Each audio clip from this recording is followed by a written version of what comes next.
بسم الله الرحمن الرحيم الحمد لله رب العالمين والصلاة والسلام على سيدنا ومولانا محمد وعلى آل سيدنا ومولانا محمد وبارك وسلم. اللهم ربنا أرنا الحق حقا وارزقنا اتباعه وأرنا الباطل باطلا وارزقنا اجتنابه. اللهم أرنا حقائق الأشياء كما هي ربنا زدنا علما وعملا وإخلاصا وفقها يا رب العالمين. اللهم انصر أولياءك في مشارق الأرض ومغاربها. اللهم ألف بين قلوبهم وأصلح ذات بينهم. اللهم سدد رميهم وسدد رأيهم وسدد خطاهم.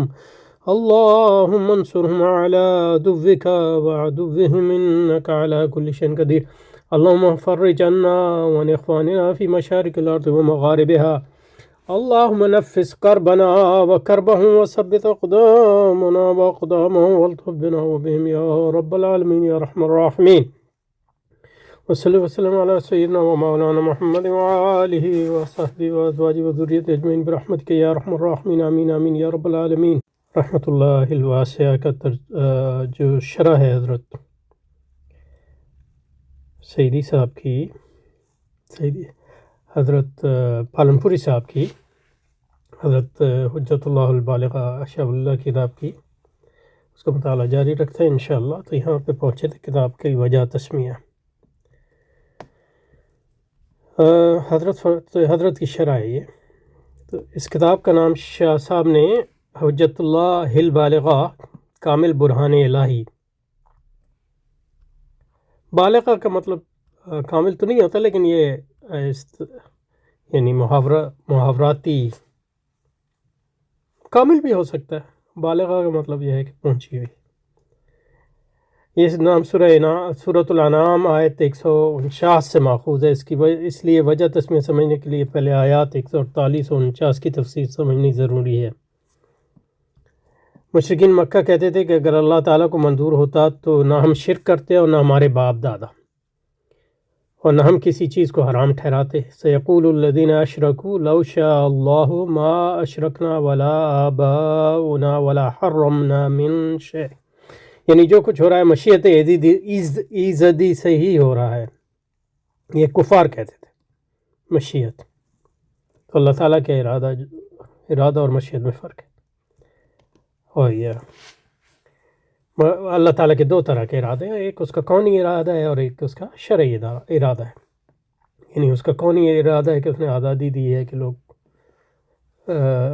گناہ کر سکتے ہیں، لیکن اس کا جو وہ چاہتا ہے وہ یہ کہ لوگ گناہ نہ کریں. سمجھے نا؟ تو یہ شرعی اور کونی ارادے میں فرق ہے. یعنی جو کچھ ہو رہا ہے مشیت ایزدی، تو یہ لوگ اس میں فرق نہیں کرتے تھے. ان کی مرضی کے خلاف پتہ بھی نہیں ہل سکتا. اللہ کی مرضی ٹھیک ہے، اس کے اللہ کی مرضی کے خلاف پتہ نہیں ہل سکتا، لیکن یہ ہے کہ یہ اس کی کونی مرضی کے خلاف پتہ نہیں ہل سکتا. لیکن شرعی مرضی جو ہے اس میں اس نے تکلیف رکھی ہے. یعنی یہ کہ ایک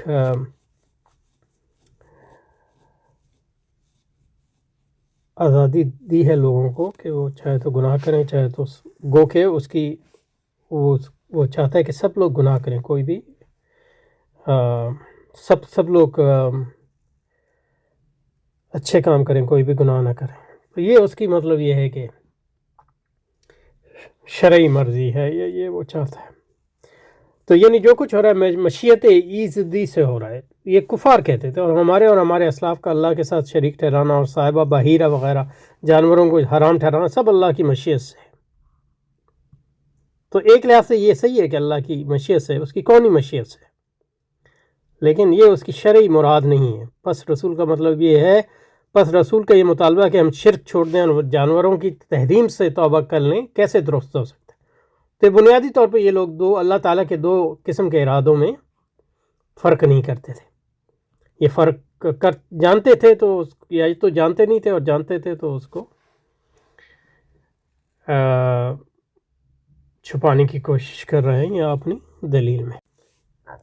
ہم ایسا کرنے پر قادر نہیں، مرضی ہے مولا کے خلاف ہم کوئی راہ کیوں کر اپنا سکتے ہیں.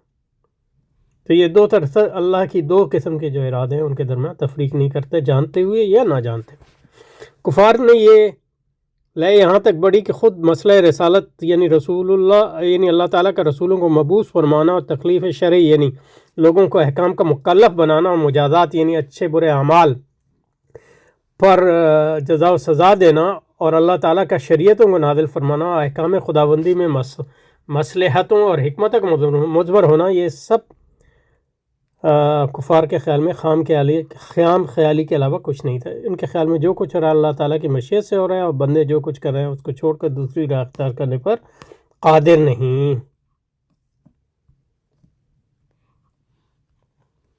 یعنی بنیادی طور پہ ڈٹرمنزم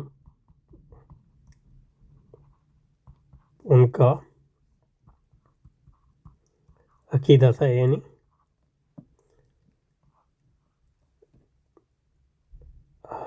ہر چیز پہلے سے متعین ہے، اس کے علاوہ کچھ نہیں ہو سکتا۔ تو یہ اس کا انکار ہے کہ اللہ تعالیٰ نے جو ہے انسانوں کو محدود آزادی دی ہے اور کائنات میں اس لیے بھیجا ہے کہ دیکھے کہ کون اچھائی کرتا ہے اور کون برائی کرتا ہے۔ تو یہ اس کے دونوں قسم کے ارادے ہیں کہ اس کے ارادے کے بغیر پتہ بھی نہیں ہل سکتا، اس میں کوئی شک نہیں، لیکن اس کا ارادہ یہ بھی ہے کہ پتہ ہلے مثلا ہے نا۔ یہ دو قسم کے ارادے، اور اس لیے مطلب اللہ کی مرضی کے بغیر ہم کچھ نہیں کر سکتے، یعنی اس کے کونی مرضی کے بغیر، لیکن اس نے جو ہے شرعی طور پہ ہمیں آزمانے کے لیے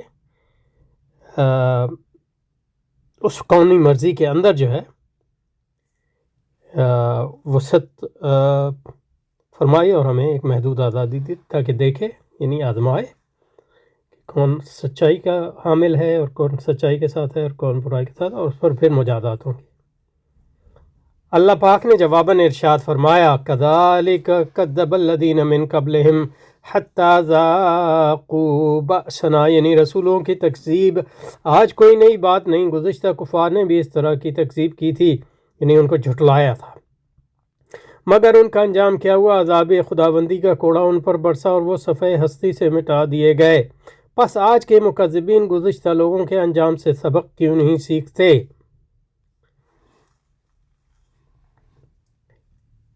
اور یہ کفار مکہ جو ہے ان مکذبین اور ان کے کھنڈرات جو تھے، ان کے قوم عاد و سمود کے کھنڈرات ان سے واقف تھے، ان سے گزرتے تھے اپنے اسفار کے دوران۔ آگے ارشاد فرمایا کل هل عندكم من علم فتخرجوه لنا، یعنی اگر تمہارے پاس کوئی اپنی بات کی کوئی ٹھوس دلیل ہو تو پیش کرو۔ علم کہ یہاں ترجمہ حضرت نے دلیل کی ہے، تو دلیل سے مراد مدلول بھی، دلیل بول کے مدلول بھی مراد لیتے ہیں، تو یہاں ان کے نزدیک تشریح ہے، علم سے مراد دلیل ہے، لیکن اس کی دوسری تشریح بھی ممکن ہے۔ یعنی اگر تمہارے پاس اپنے پاس کوئی ٹھوس دلیل ہو تو پیش کرو تاکہ دیکھا جائے کہ وہ کہاں تک مدعا ثابت کرتی ہے، مگر کہاں سے پیش کریں، وہ تو محض خیالی باتوں پر چلتے ہیں اور بالکل انکل کے تیر چلاتے ہیں، اٹکل کے تیر سوری۔ ان تتبعون الا الظن وان انتم الا تخرصون۔ اس کے بعد ارشاد فرمایا کل فللہ الحجۃ البالغہ، کہ یہ حجت پوری بس اللہ کی ہے، یعنی مشرکین کے پاس کوئی دلیل نہیں، مگر اللہ کے پاس نہایت قوی اور مضبوط اور ٹھوس دلیل ہے۔ اس آیت میں جس برہان الہی کی طرف اشارہ ہے اس کی تفصیل یہ ہے کہ اگرچہ یہ بات صحیح ہے کہ کائنات میں جو کچھ ہو رہا ہے وہ مشیت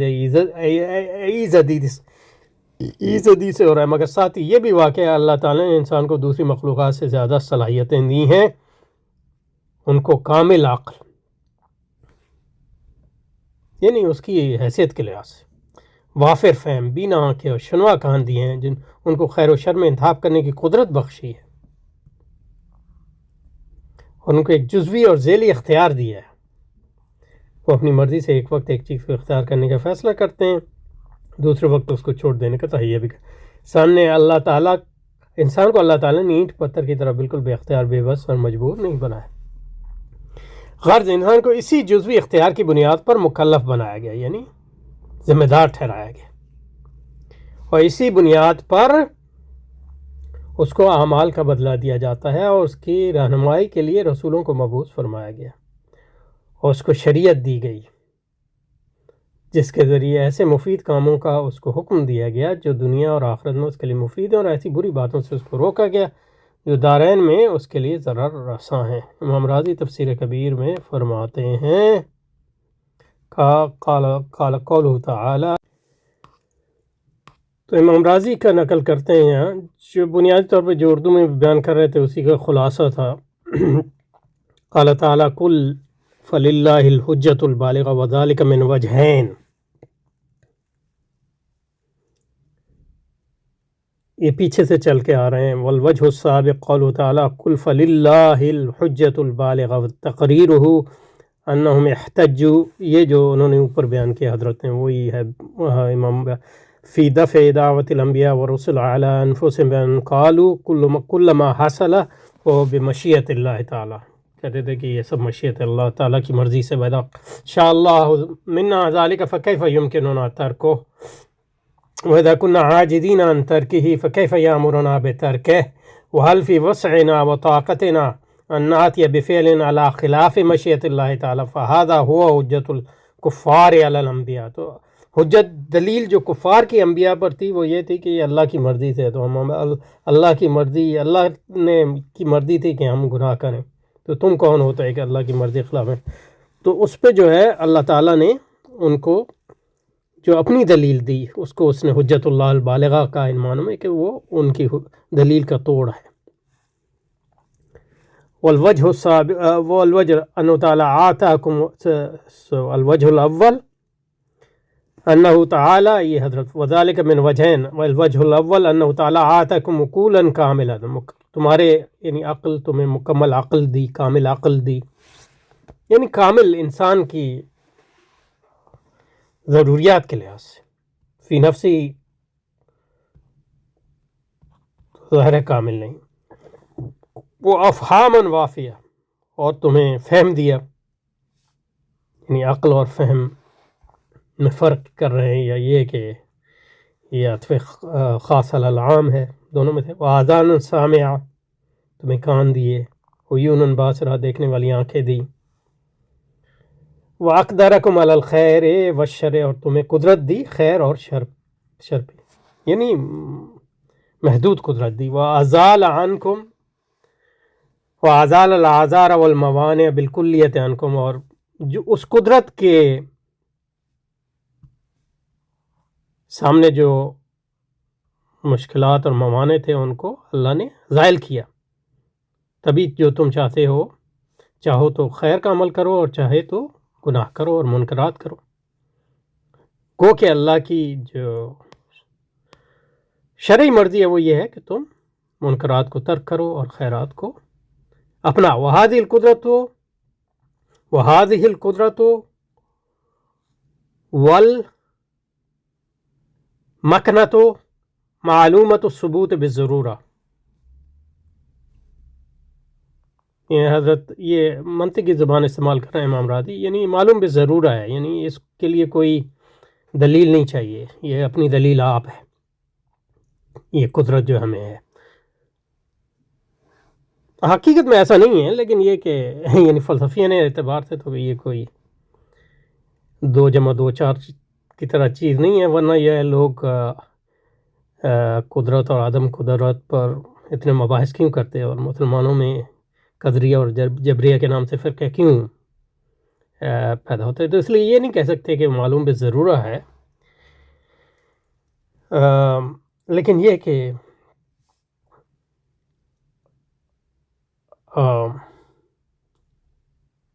یہ چیز جو ہے وہ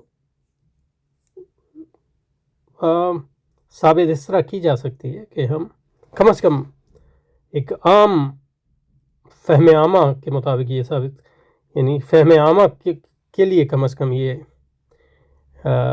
واضح ہے کہ انسان میں خیر و شر، کیونکہ ایک شخص جو ہے خیر ایک وقت اختیار کرتا ہے اور شر دوسری وقت اختیار کر سکتا ہے، وغیرہ وغیرہ۔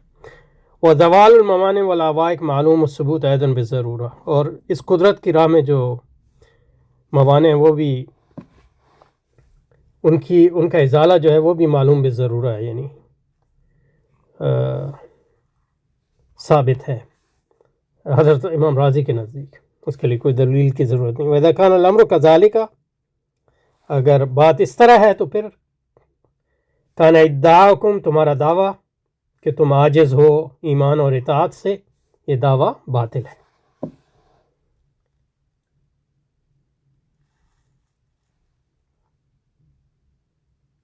دعویٰ بات فثبت بما ذکرنا انه ليس لكم على الله حجۃ البالغہ، تو اس سے یہ ثابت ہوا کہ تمہیں اللہ کے مقابلے میں تمہارے پاس دلیل کوئی نہیں ہے کامیاب.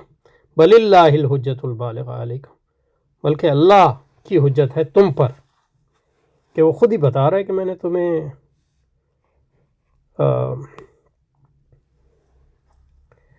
اس کو مطلب یہ ہے کہ کوئی منطقی دلیل کے طور پہ سمجھ سکتے ہیں، اس میں کوئی حرج نہیں، لیکن یہ کہ بنیادی طور پہ تو اللہ ان کو خطاب کر رہا ہے ڈائریکٹ، ان کو کہہ رہے ہیں میں نے تمہیں قدرت دی ہے،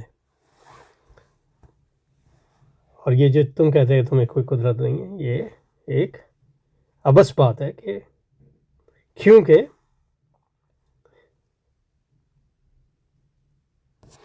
اور اس کی اصل میں اگر دلیل دینی ہوتی تو وہ آگے دی ہوگی. امام راضی نے دوسری وجہ بھی لکھی ہے، وہ انہوں نے چھوڑ دی ہے، حالانکہ اس کو بھی بیان کرنا چاہیے تھا، گو کہ اس کا خلاصہ بیان کر دیا ہے. تو پہلے میں وہ بھی پڑھ دیتا ہوں، پھر یہاں سے ان کو اردو میں خلاصہ. والوجہ ثانی انکم تکونون، دوسری وجہ یہ تم کہتے ہیں کہ لو کانت افعالنا واقع علی خلاف مشیۃ اللہ لکنا قد غلبنا اللہ وقہرنا واتینا بالفعل علی مضادته ومخالفته ذلك یوجب کونه عاجزا ضعیفا وذلك یقدح فی کونه الہا. اور کافر کہتے تھے کہ اگر ہمارے جو افعال ہیں، یہ جو ہم اللہ کی مرضی کے خلاف تم کہتے ہو کرتے ہیں، اگر یہ واقعی اللہ کی مرضی کے خلاف ہے تو اس کا مطلب ہے کہ ہم نے اللہ کو عاجز کر دیا. تو اس کا جواب اللہ تعالیٰ فرماتے ہیں فاجاب اللہ تعالیٰ عنہ بأن العجز والضعف انما يلزم اذا لم يكن قادرا على حملهم على الايمان والطاعة على سبيل القهر والالجاء وانا قادر على ذلك وهو المراد من قوله تعالى فلو شاء اللہ لہداکم اجمعین. تو اس کا جواب اللہ تعالیٰ یہ دیتے ہیں امام راضی کے مطابق کہ تمہارا قول کہ اللہ عاجز اور ضعیف ہوتا اگر ہم یہ اللہ کے ارادے کے خلاف کر رہے ہوتے، تو یہ اس وقت درست ہوتا جب اللہ تمہیں ہدایت دینے پر، ہدایت مجبور کرنے پر قادر نہ ہوتا. یعنی مطلب یہ ہے کہ یہ نہیں ہے کہ تمہیں جو اللہ تعالیٰ تمہیں ہدایت نہیں دے سکتا، لو شاء اللہ لہداکم اجمعین، لیکن میں تمہیں مجبور نہیں کر رہا ہدایت پہ، لأن ذالک یبطل الحکمت المطلوبۃ من التکلیف. اس کی وجہ یہ ہے کہ میرے شرعی ارادہ جو میں نے کائنات بنائی ہے، اس لیے بنائی ہے تمہارا امتحان کروں، تو وہ جو ہے اس سے فوت ہو جائے. فثبت بهذا البيان ان الذي يكون من ان لو اتينا بعمل على خلاف مشيئة الله فانه يلزم من كونه تعالى عاجزا ضعيفا كلام باطل، فهذا اقصى ما يمكن ان يذكر في تمسك المعتزلة بهذه الآية.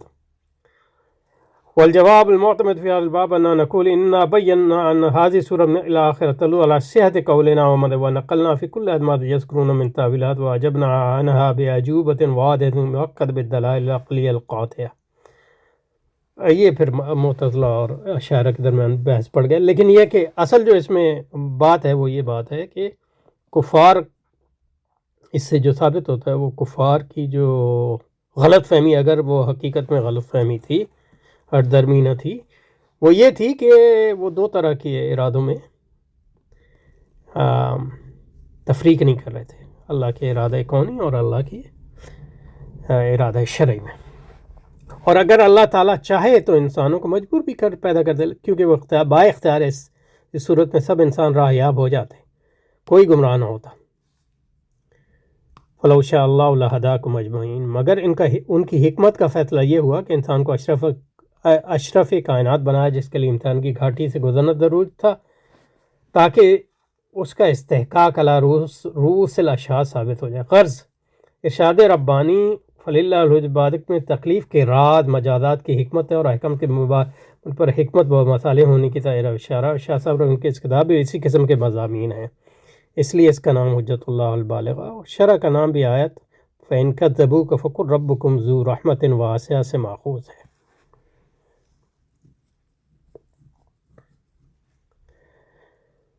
ٹھیک ہے، تو حجت اللہ البالغہ اس آیت سے انہوں نے نام لیا، اور اس لحاظ سے لیا کہ اس میں دلائل بیان کیے گئے ہیں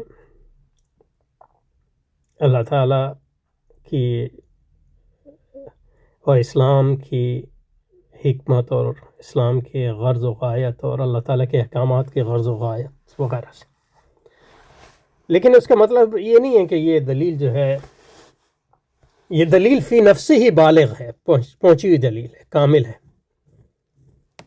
لیکن یہ کہ کفار پھر بھی اس دلیل کو جھٹلایا، انہوں نے نہیں مانے بہت سے. تو اس کا مطلب یہ ہے کہ صرف دلیل کی بنیاد پہ جو ہے ایمان جو ہے دلیل کافی نہیں ہے، ضروری ہے لیکن کافی نہیں.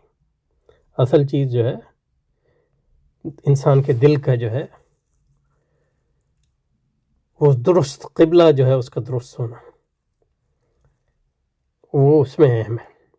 لیکن یہ کہ دلائل جو ہے ان کی بھی اہمیت ہے، لیکن دلائل کی اہمیت کو اس سے زیادہ نہیں دینی چاہیے. جو دلائل سے وہ کام نہیں ہو سکتا جو ایمان کا کام ہے، کہ ایمان جو ہے دلیل سے نہیں آتا. دلیل جو ہے ایمان کا ذریعہ تو بن سکتی ہے، لیکن ایمان اصلاً جو ہے ہدایت اللہ تعالیٰ کی طرف سے.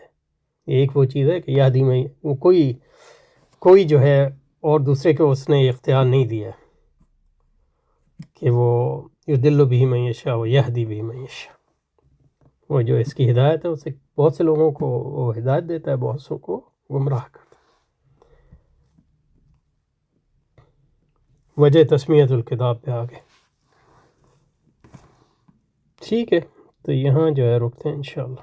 سبحانک اللہم و بحمدک نشہد ان لا الہ الا انت نستغفرک و نتوب الیک. وصلی وسلم علی سیدنا و مولانا محمد وعلی آل سیدنا و مولانا محمد وبارک وسلم. سبحان ربک رب العزت عما یصفون وسلام علی المرسلین والحمد للہ رب العالمین برحمتک یا ارحم الراحمین. آمین آمین یا رب العالمین.